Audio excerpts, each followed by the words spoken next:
KUCR, University of California. I'm DJ Diya Anantharaman, and I'm here with Will from Teenage Engineering. Hi, Will. Hey, how's it going? Good, how are you? Yeah, all good. It's been a busy event, but it's been good fun. Yeah.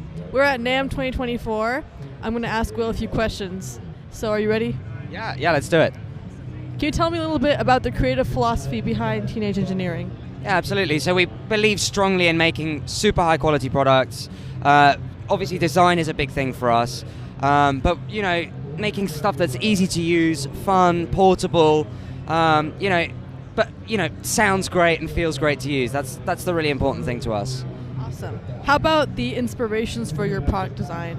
I mean, it comes everywhere from, Lego bricks, so the KO2 is built off of a Lego platform, all the way through to, Dita Rams has a big effect on the design philosophy, of course.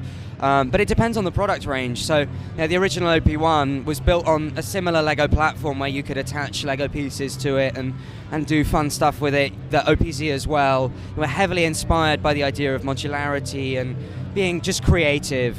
But also, making it solid. So aluminium's a really important thing for us in the expensive stuff in particular. Having that machined aluminium finish and sandblasted aluminium. We use a lot of 2K molding, which is where you get the intersection of aluminium and plastic and get that seamless edge. Super important to us that looks good and feels good and lasts a long time. So yeah.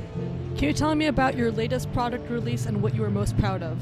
Yeah, absolutely. So we recently launched this guy here, the KO2. I'll just grab it for you. This guy right here. So it's a sampler.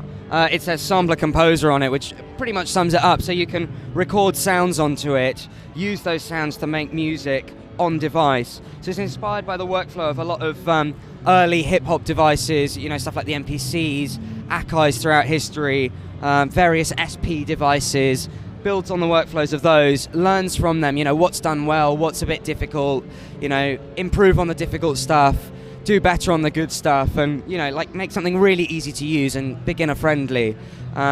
So, something that we do is we've got the sort of top end and the bottom end. We don't really look in the middle.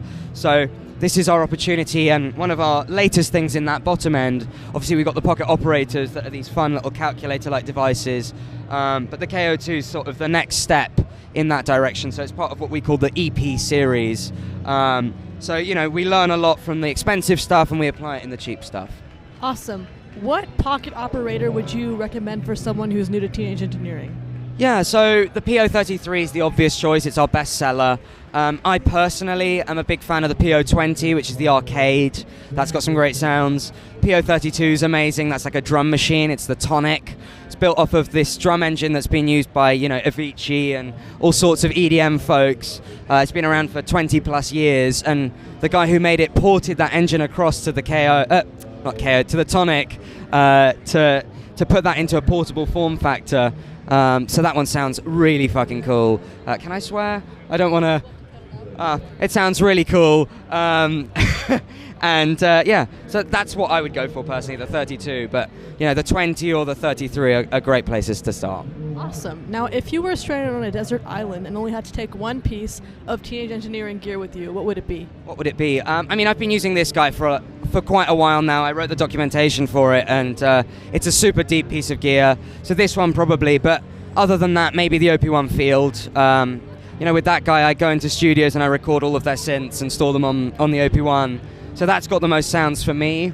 So maybe actually the OP1 Field. But depending on what I want to make, I can sample with this guy as well. So, it depends on the price that I've got before I hop off onto a plane. If they give me $300, it's this one. If I've got a bit of a heftier budget, I'd go for the OP1 Field for sure. Thank you so much, Will. It was great talking to you. Yeah, absolutely. Have a great day. Thank you.